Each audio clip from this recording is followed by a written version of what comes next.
Bonjour et bienvenue dans cette nouvelle vidéo. Aujourd'hui, nous sommes allés à la rencontre d'un bricoleur passionné d'énergie renouvelable au point de vouloir en faire son métier. Pour cela, nous nous rendons dans la banlieue d'Auxerre où nous attend un pâtissier pas comme les autres.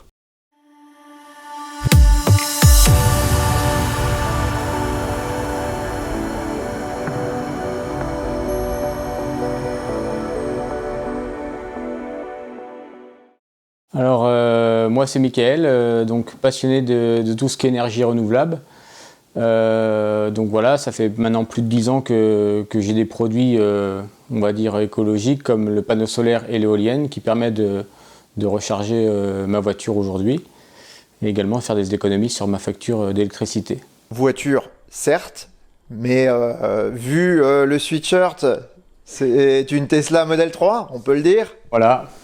Mais également d'autres mobilités électriques. Ouais, alors j'ai acheté au départ le scooter électrique de chez BM, le C-Evolution, qui d'ailleurs était les seuls sur le marché à pouvoir proposer une mobilité à 2 roues viable, on va dire. Vélo électrique où j'ai fabriqué mon propre vélo électrique, alors j'en ai fait 2. J'en ai fait un avec un kit qui comprend donc la roue arrière avec son moteur, son contrôleur et sa batterie avec les poignées de gaz et de frein, et un autre vélo que j'ai fait qui lui est un peu plus rustique avec un moteur d'overboard qui reprend le système du Solex avec un galet, le moteur sert de galet qui va entraîner la roue arrière. Globalement, à part la Tesla qui était presque neuve, t'es quand même le roi de la récup. C'est ça. Explique-nous, c'est quoi ta philosophie? Si on prend par exemple le capteur solaire thermique qui pour moi est vraiment important dans une maison, j'achète beaucoup de produits en fait d'occasion, style par exemple Le Bon Coin, pour voilà, avoir des prix très compétitifs. Globalement, tu me disais tout à l'heure que, par exemple, lorsque tu prends des micro-onduleurs, tu achètes du matériel d'occasion sous garantie. Voilà, c'est ça en fait. J'ai du matériel Enphase en fait. C'est d'ailleurs le logiciel, si on reconnaît. Enphase est une grande marque qui est très bien placée au niveau de la qualité du produit. Donc c'est du matériel qui est garanti 20 ans. Donc si on l'achète et que c'est de l'occasion, l'occasion ne peut pas avoir 20 ans, donc c'est du matériel qui, encore une fois, est garanti par le fabricant, même s'il y a eu plusieurs propriétaires. Les panneaux, tu prends également du panneau d'occasion ou de deuxième choix, donc qui a des petits défauts, mais qui fonctionne bien. Alors on en a à tous les prix, pour tous les budgets, mais j'achète principalement du panneau qui peut avoir des tout petits défauts, ou conserver une année, qui peuvent être démantelés des fois sur des centrales pour remettre du panneau encore plus performant. Donc le panneau, en fait, le fait de le racheter et de le reposer chez le client, il retrouve une deuxième vie avec un tarif très très compétitif. Globalement, entre les panneaux, donc tu as 2 suiveurs, une remorque. Une remorque, la dernière, oui. Des panneaux fixes, globalement, tu payes plus d'électricité. On s'arrange en fait à consommer tout ce que l'on produit. Alors beaucoup de personnes qui veulent être autonomes, souvent ils vivent avec le minimum, un peu de lumière, alors que nous ici, on ne se prive pas. Tu as pu le voir, voiture électrique, scooter électrique, spa qui est énormément gourmand en énergie, plancher chauffant l'hiver.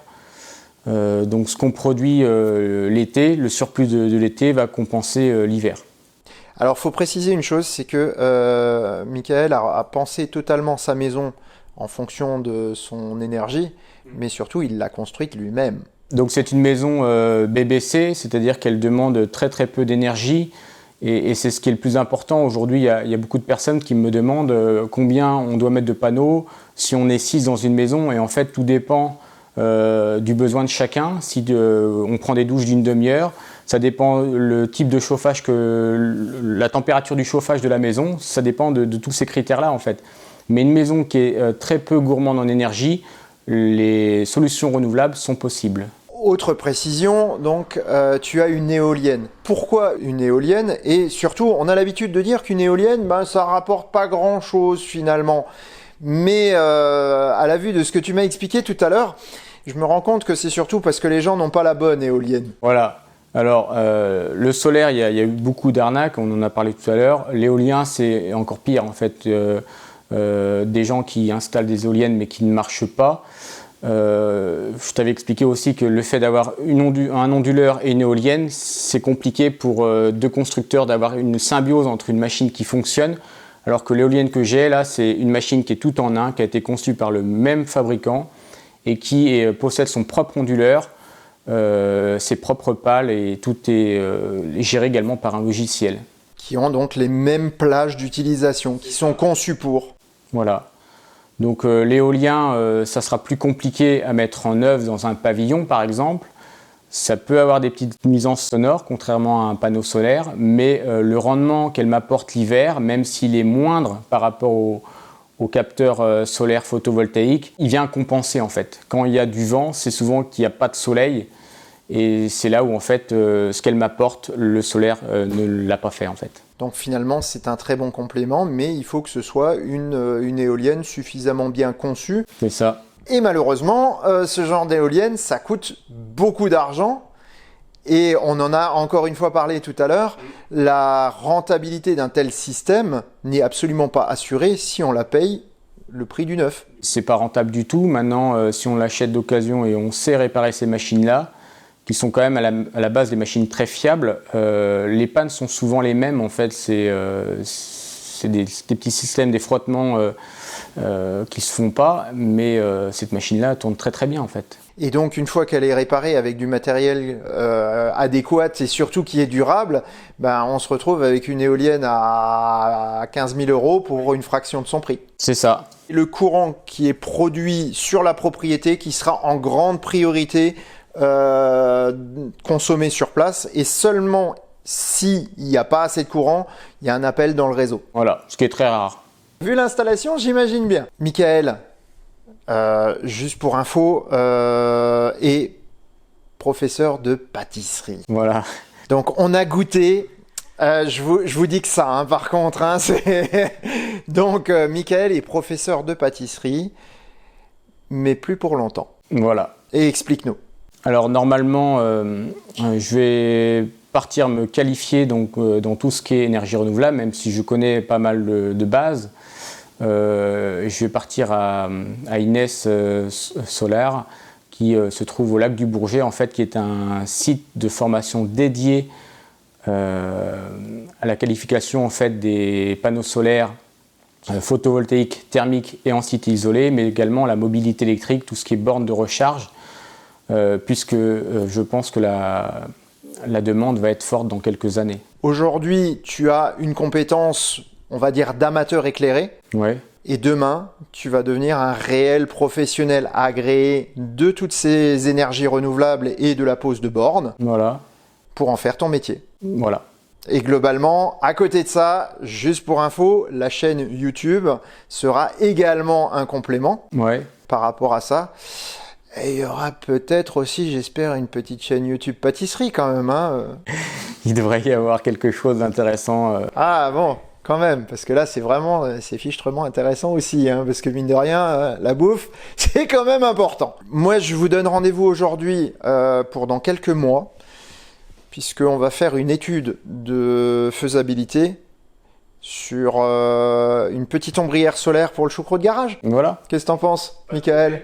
Bon, bah alors on se donne rendez-vous cet été pour lancer une étude de faisabilité. Et je te souhaite très très grande réussite dans ta reconversion et un succès total pour ta chaîne YouTube. Ok, merci. Eh ben, au plaisir, Michael. Merci de nous avoir reçus. À bientôt. Voilà, c'est terminé pour cette vidéo, mais non sans faire une petite morale en guise de conclusion. Être un spécialiste dans un domaine précis n'est en aucun cas limitant pour développer des capacités sans aucun rapport avec ce que l'on maîtrise déjà. Il suffit de vouloir apprendre et d'y consacrer son énergie. Celui qui veut réussir se trouve les moyens, tandis que celui qui ne veut pas se trouve des excuses. Ce proverbe universel a trouvé place dans de nombreuses citations de personnages célèbres pour leur réussite, comme Dale Carnegie ou Abraham Lincoln. Mais il faut bien préciser que Dale Carnegie était au départ vendeur itinérant et Abraham Lincoln garçon de ferme. Preuve que l'on peut réussir en étant suffisamment tenace quelles que soient les conditions. Et sur ces bonnes paroles, je vous dis à bientôt pour une prochaine vidéo sur la chaîne. Portez-vous bien.